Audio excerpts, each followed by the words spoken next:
আপনার টিকটক অ্যাকাউন্টে আপনি ভিডিও ডিলিট করবেন, কিন্তু আপনার অ্যাকাউন্টের লাইক, ভিউ বা কমেন্ট কোনোটাই কমবে না। লাইক, ভিউ সংখ্যা যেমন আছে ঠিক তেমনই থাকবে, কিন্তু আপনি ভিডিওটা ডিলিট করতে পারবেন। সম্পূর্ণ প্রসেসটা দেখাবো। চ্যানেল নতুন হলে প্লিজ সাবস্ক্রাইব করবেন এবং বেল বাটন বাজাবেন। ফেসবুক হলে ফলো এবং শেয়ার করবেন প্লিজ।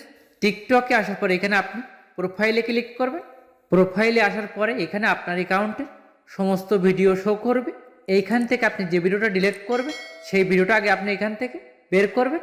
তারপর এখানে আপনি ভিডিওর উপরে টাচ করবেন। তারপর এখানে আপনি যে 3 ডট নামের একটা অপশান পেয়ে যাবেন। এই 3 ডটে আপনি ক্লিক করুন। 3 ডটে ক্লিক করার পরে সেম এই ইন্টারফেসটা শো হবে। এইখানে আপনি এইভাবে টানবেন।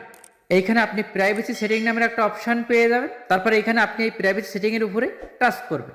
এইখানে ফার্স্ট এভরিওয়ান, এইখানে আপনার এই ভিডিওটা যদি আপনি এভরিওয়ান করে রাখেন তখন কিন্তু আপনার এই ভিডিওটা সবাই দেখতে পাচ্ছে। আর নিচে ফ্রেন্ড, এখানে আপনি যদি ফ্রেন্ডটাই টিক দিয়ে রাখেন তখন কিন্তু আপনার টিকটক ফ্রেন্ডরা এই ভিডিওটা দেখতে পাচ্ছে। তারপর এখানে আপনি অনলিমি নামের একটা অপশান পেয়ে যাবেন।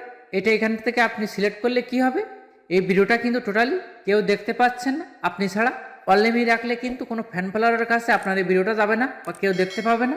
এইখানে আপনি অনলিমিটাই সিলেক্ট করে ব্যাগে আসবে। ব্যাগে আসার পরে এখান থেকে আপনি রিফ্রেশ করবেন, সেই ভিডিওটা কিন্তু আপনি এখানে দেখতে পাবেন না। এইভাবে রাখলে কি হবে, আপনার লাইক, ভিউ সংখ্যা যেমন আছে ঠিক তেমনই থাকবে, কিন্তু এখানে যে ভিডিওটা আপনি অনলিমি করছেন এটা আবার পাবলিক করতে চাইলে কি করবেন, এখানে একটা অপশান দেখতে পাবেন তালা, এই তালা মতো অপশানে আপনি ক্লিক করুন। এইখানে কিন্তু সেই ভিডিওটা শো করছে।